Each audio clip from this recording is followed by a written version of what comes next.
Good morning. My name is Amy Brown, and I am Marie's granddaughter, her eldest. I'm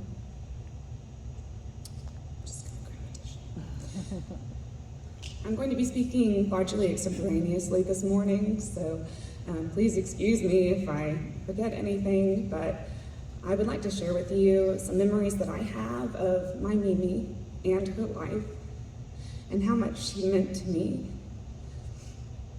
She lived a long and beautiful life, and honestly, no amount of time of having her here would have been enough to share her smile and her laugh.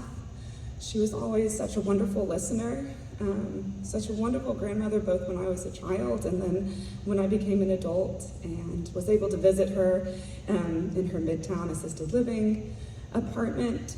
She would just listen and ask me about my life and what all was going on and the daily busyness of teaching and raising a family. And she always offered the best advice, and I loved it when she would share back stories about her days as a mother and her childhood.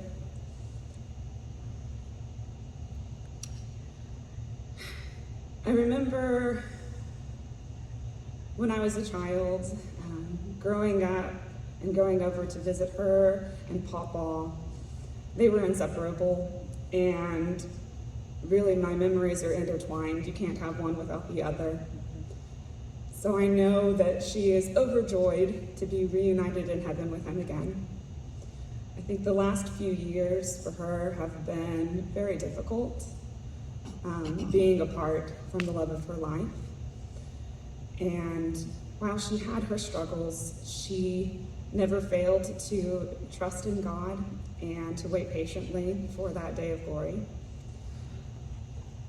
I remember as a child visiting their house and eating fresh tomatoes from the garden and fried okra and falling asleep to harp music and the gentle ticking of a clock on the mantle, eating fresh baked cookies from her very old original 1960s oven,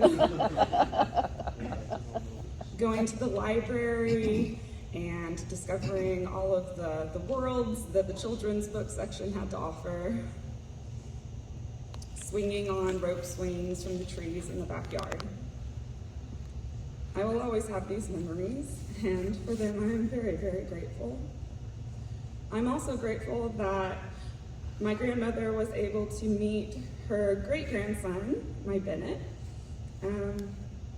I was worried when he first met her, when he was still a baby but old enough to walk and to interact with people more. I was worried that he would be afraid of her wheelchair and her age, but he wasn't at all.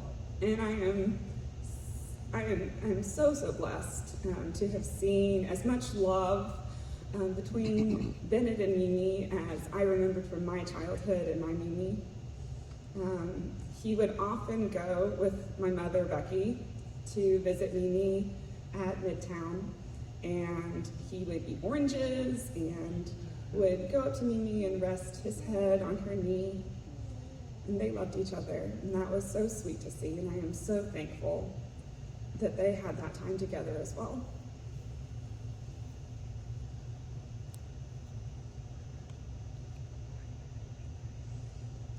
Before she passed, I'm also grateful that my mother had an intuition, and I was able to go and visit her one last time on this side, and to hold her hand.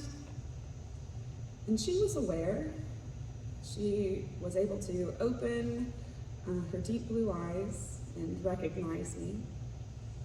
And we were able to have one last little chat, even though speaking was difficult. But as I said goodnight and that it was time for me to go, she made the effort to say goodbye. And I will forever cherish that final act of love of Mimi to me, that she made a point to make sure that I knew that I was loved, because that's what she did. She loved her family. And she always offered the best and most godly advice. And I know that she is so grateful to be celebrating and singing in heaven. One of her favorite hymns was the song 10,000 Reasons by Matt Redman. My mom found a handwritten copy of the lyrics in her desk at her apartment. And I would like to share with you the final verse from that song. It says, "And on that day, when my strength is failing, the end draws near and my time has come, still my soul sings your praise unending, 10,000 years and then forevermore. Bless the Lord, O my soul, O my soul. Worship his holy name. Sing like never before, O my soul. I'll worship your holy name." Thank you all for being here this morning to help us celebrate her life. And there's one line in the poem that isn't going to make sense unless I explain it first. So I'll tell you a little story. So in the movie Bambi, now if you haven't seen Bambi, cover your ears because I'm going to spoil it.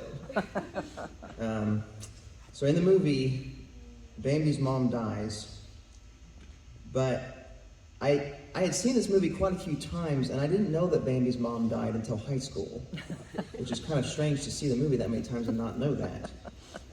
Well, the reason for this was that I only ever saw Bambi at Mimi and Papa's house, and Mimi's version was made from a VHS, and I don't know if she manually edited it or if she just recorded it when it was playing, and she cut out the part whenever Bambi's mom died. They just stopped it and then started recording again later on. But she did that for the sake of my mother, who couldn't stand that part of the movie. And so whenever it came time for me to watch the movie, that's the only version that I'd ever seen. Now, I did think it was kind of curious that Bambi just kind of randomly goes to live with his father, but I never really thought much of it. And then one day in high school, I heard some people talking about how Bambi's mom died. What? When did that happen? So I had to go find the unedited version to see what happens. Now, there's somebody sitting next to you with their ears covered. Just go ahead and nudge them and tell them they can listen again now. So, for my other grandmother's funeral, I prepared a eulogy. For Nanny's funeral, I prepared a eulogy that I was able to write soberly and practice it soberly, but when it came time to read it at her funeral, I barely made it through. But I cried while I was writing this poem, so I don't think there's any way that I'll be able to read it. So I'm going to have somebody else come up and read it. Haley is going to. But I do have to say that what I wrote for Nanny was not a poem, so that's why I didn't cry while writing it. And I have to say that in case God lets Nanny listen in. Because Nanny always said that Mimi was my favorite grandmother. And I don't want to give her any ammunition.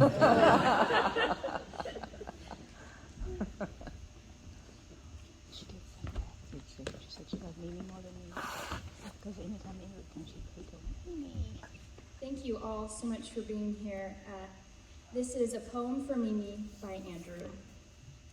In love, you baked cookies and sweet raspberry cobbler with fruit you picked from the side of the mountain by that cabin you filled with love so very well. And joy you brought when your laughter filled the room, laughter still heard from mouths of daughters and their daughters when God gives their joy to swell. In peace, when the Lord took to himself your beloved, so steadfastly you stood, the peace that surely passed all that can be understood. And patience when your beloved was taken in war to fields far away. And patience again when into Bible sales he followed the way. In kindness at birthdays, Easter, and Christmas, at Thanksgiving with family. In kindness with gifts, dinners, games, and movie. Away, O you terrors of Bambi. And goodness you showed me when bird did swoop, charging at me on the ground I did stoop. Goodness you gave when you raised the attack. With the garden hose water, you fiercely fought back. In faithfulness for 66 years of fulfilling your vow, faithfulness modeled for others to follow your lead. This you did by setting faith as a crown upon your brow. So when we look at yours, our marriage it will feed. And gentleness you modeled to impatient child, humility as the morning dew. When you asked for forgiveness of me, but I should have asked it of you. And self-control was what I had to learn when out of your heart you poured into those sweet cookies for me and for others that you so kindly adored.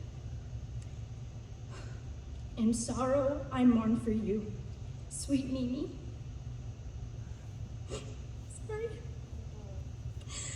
Taken up on heaven's wing. But in joy I know he'll raise you, you beauty, you mighty, you daughter of the King. I wanted to share that yesterday I was wondering how I was going to make it through this, and I just heard God give these words to me. Because he lives, I can face tomorrow. Amen. Because he lives, all fear is gone. Amen. Because I know he holds the future. And life is worth living just because he lives. Amen. And Mimi knew that. Mm-hmm. And she lived a full life because he lived and he dwelled in her. And I can live a full life. God wants all of us to live life to the fullest in him because he lives. Thank you. So I am going to jump right into one of the funniest stories that I have of Mimi. Otherwise, I'm going to blubber up here on the stage in front of everyone. So one time, I remember, I think it was one of my brother's graduations, but I had the privilege of living with Mimi and Papa for quite a few years. And at one of those points in time, I had gone shopping because I had to go to the graduation and I had nothing to wear and I couldn't decide in the store what to get, so I bought two and came back. And Mimi, of course, wanted to see them. So I put one on and she looked at it.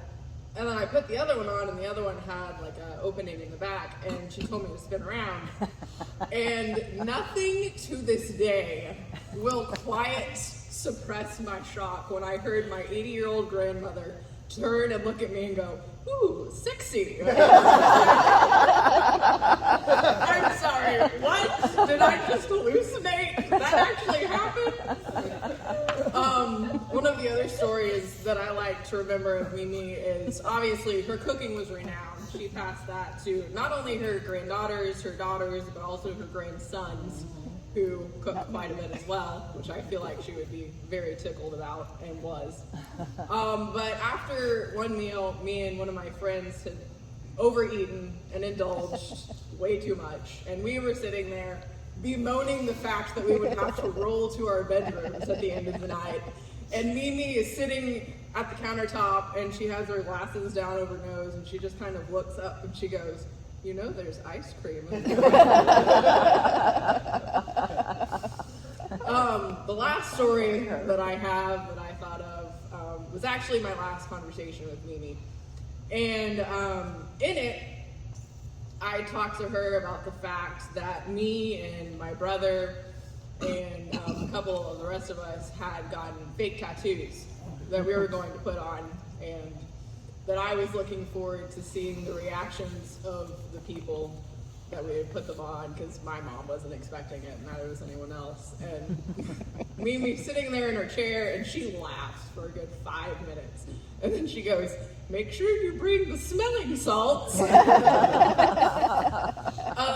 that to say that Mimi was many things. If you've heard, she was sweet, she was kind, but she also had, as you can tell, a killer wit. And so those are the things that I like to dwell on today. But I'd also like to share the verse that I always think of when I think of Mimi, and that is, godliness with contentment is great gain. I don't think I have ever met anyone who was so thrifty but gave so generously. I remember one time, again, when I was living with her, I went and looked in the kitchen for food, and I could not find anything. I think there were saltine crackers, which I ate and went to my room and was like, well, I guess that's it for tonight. And round about the time Wheel of Fortune came on, I heard the doo-doo-doo-doo. Mimi said that it was dinner time, and I came out, and there was literally a full spread. And I was like, is this witchcraft? I know you're a Christian, but have you dabbled in the dark arts? So her thriftiness, her generosity was only excelled by her thriftiness. And I know she was able to give a lot to many of us, not only with her time and her talent, but also the giving that she gave to us monetarily, to the church. That the example that she was with her husband, when I heard that she had passed away, my first, thought was, well, she's with Papa again. So they're very happy. And even though, as one of my friends said, something bright and precious has left the world, we get to see it again. And I'm reminded of the Bible verse that says, we do not mourn as those without hope. And I know Mimi would be, as Uncle Mark said, quite uncomfortable with all the to-do over her today. I am very much looking forward to seeing her again, seeing Papa again, and it's just one more reason to look forward to heaven. Amen.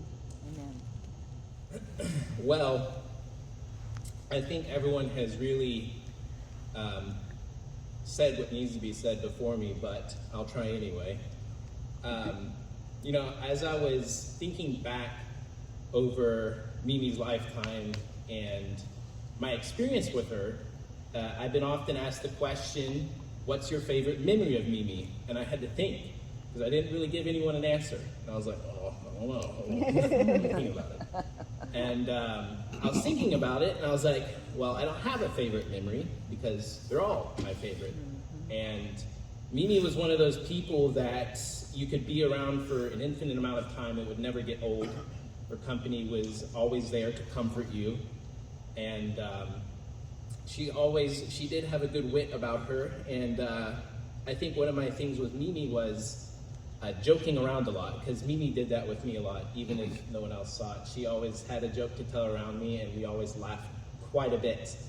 And her cooking was indeed renowned, and she handed me one too many cookies, I think, growing up.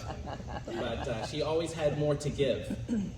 And I was thinking about her and the legacy she has set for all of us. I was thinking about my grandfather, John Holt, and her. And because like it was said before, they're inseparable. And where there was Mimi, there was Papa, and where there was Papa, there was Mimi. And they were always the best memories I've had of them. And as I heard it put yesterday I heard it, and he's like, I was talking to a gentleman, and he said, your grandfather was a man's man. And I was thinking about that. I was like, that's true. Papa had his convictions. He never strayed for them once, even in the army and anywhere else. He stuck by them, and I think that speaks to his testimony as a man and as a Christian, how he stuck to his values, because he never once strayed from them, at least in front of me. And I was thinking about that. I was thinking that the same could be said for Mimi. Mimi was a woman's woman, and she played the part well. She did it excellently because she was that part. And I think for everyone, all the grandchildren and all who knew her knew that she was quite one of the best people you could have, and one of the most happy people, and she always greeted you with that smile, and you could hear that laugh blocks away. And Mimi was definitely a legacy setter for me, and I think that also speaks to her testament, as her and my grandfather almost had 50 years in their home church. And they often said that they found a home first, and then they found a church first, and then they found a home close to it. And Mimi and Papa will always be a legacy setter in my head. Amen. Well, hey everybody, my name's David, and I am one of Marie's grandsons, one of her many grandsons. When I was asked as to whether or not I wanted to say something today, I obviously said yes, but immediately when I thought of, okay, well, what do I want to say? The word legacy entered my head. And I just want to mention a few things about the legacy that Mimi has left. And I'm going to give you a little spoiler. It's a powerful one. You know, when you look at Mimi's life from maybe the perspective of an ordinary person, you would think, oh, well, yeah, she definitely was in the FBI. That's pretty cool, right? And yeah, her husband went off and fought in World War II, which is incredible. But her life wasn't, she didn't cure cancer, or she didn't bring about world peace. But when you look at her life from a different perspective, you see something just as powerful and just as special, truly. The thing that's so special about Mimi's life is the way that she lived her life. She lived her life truly for others. And not only that, she lived her life for God. When I would go over to Mimi's house, I was always amazed, as you've already heard, about her cooking, because seemingly she would walk into the kitchen with like a cup of flour, some water, and some grease, and then you would come back in an hour later and she would have a 5-course meal that was unlike anything you would ever eat. It was crazy. But Mimi, when she cooked, she would cook for others.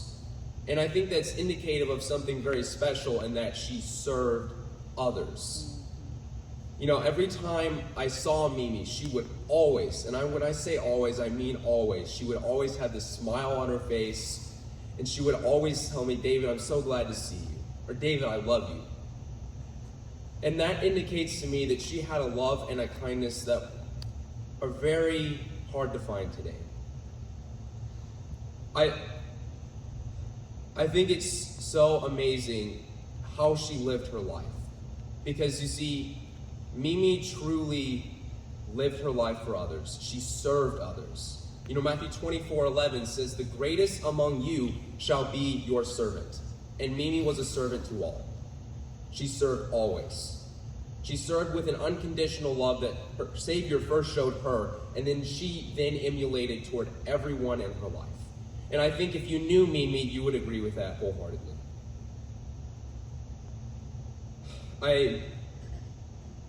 I said I wanted to talk about her legacy, and the love and the kindness and the humble servitude that Mimi showed towards all of us lives on in me, lives on in every single person that knew her.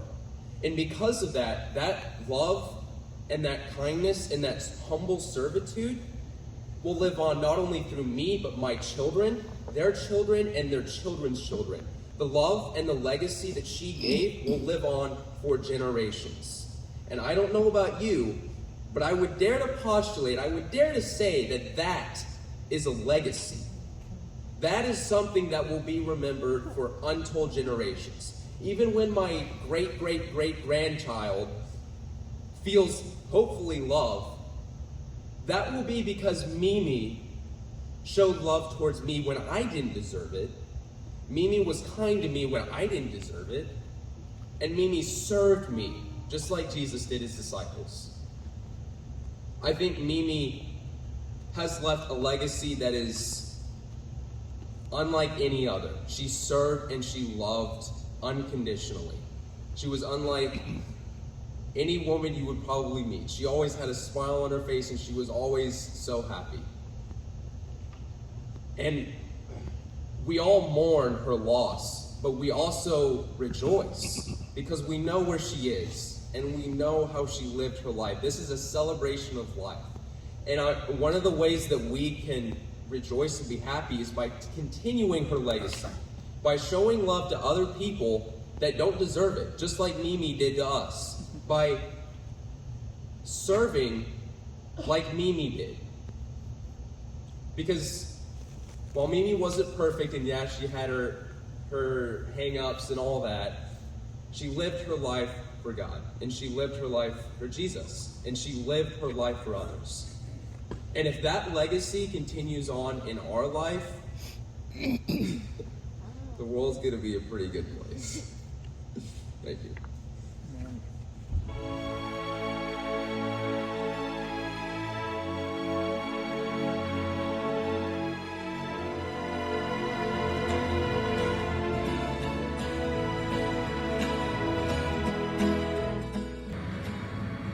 The memory of my children that make me laugh, it makes them laugh now, but it didn't then. And I have no idea why I did it, except that it had been a long day. So I lined all three of them up, took them in the bathroom, and gave each one of them a spanking. They think it's funny now, but they didn't think it was then.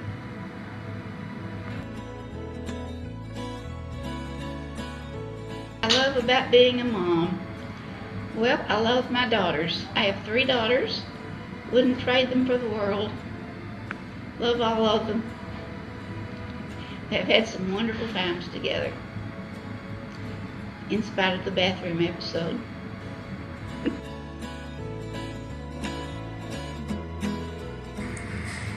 My advice for new moms is to take time to enjoy your baby. The house does not have to stay clean. The baby will grow up soon, so enjoy it.